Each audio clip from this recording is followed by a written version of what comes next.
A chief of Inde named Ayong Kita had a son named Ayong Kita, whose mother had died at his birth. The old chief was a hunter and used to take his son out with him when he went into the bush. He used to do most of his hunting in the long grass which grows over nearly all the Inde country, and used to kill plenty of bushbuck in the dry season. In those days the people had no guns, so the chief had to shoot everything he got with his bow and arrows, which required a lot of skill. When his little son was old enough, he gave him a small bow and some small arrows and taught him how to shoot. The little boy was very quick at learning, and by continually practicing at lizards and small birds, soon became expert in the use of his little bow and could hit them almost every time he shot at them. When the boy was 10 years old, his father died, and as he thus became the head of his father's house and was in authority over all the slaves, they became very discontented and made plans to kill him, so he ran away into the bush. Having nothing to eat, he lived for several days on the nuts which fell from the palm trees. He was too young to kill any large animals, and only had his small bow and arrows, with which he killed a few squirrels, bush rats and small birds, and so managed to live. Now once at night, when he was sleeping in the hollow of a tree, he had a dream in which his father appeared and told him where there was plenty of treasure buried in the earth, but being a small boy, he was frightened and did not go to the place. One day, sometime after the dream, having walked far and being very thirsty, he went to a lake and was just going to drink when he heard a hissing sound and heard a voice tell him not to drink.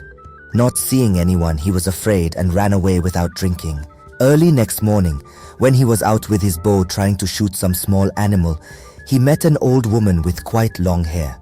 She was so ugly that he thought she must be a witch, so he tried to run, but she told him not to fear, as she wanted to help him and assist him to rule over his late father's house.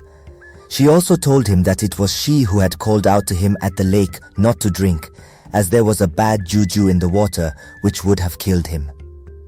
The old woman then took Ayong to a stream some little distance from the lake, and bending down, took out a small shining stone from the water, which she gave to him, at the same time telling him to go to the place which his father had advised him to visit in his dream. She then said, "When you get there, you must dig, and you will find plenty of money.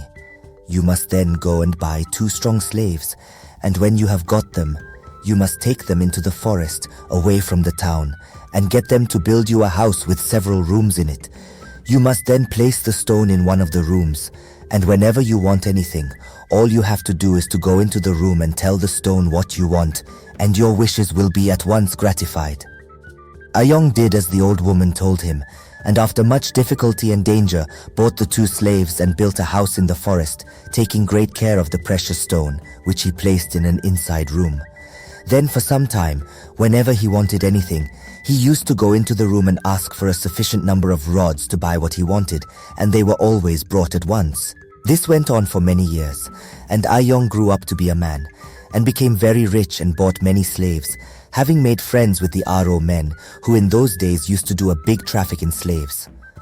After 10 years had passed, Ayong had quite a large town and many slaves, but one night the old woman appeared to him in a dream and told him that she thought that he was sufficiently wealthy, and that it was time for him to return the magic stone to the small stream from whence it came.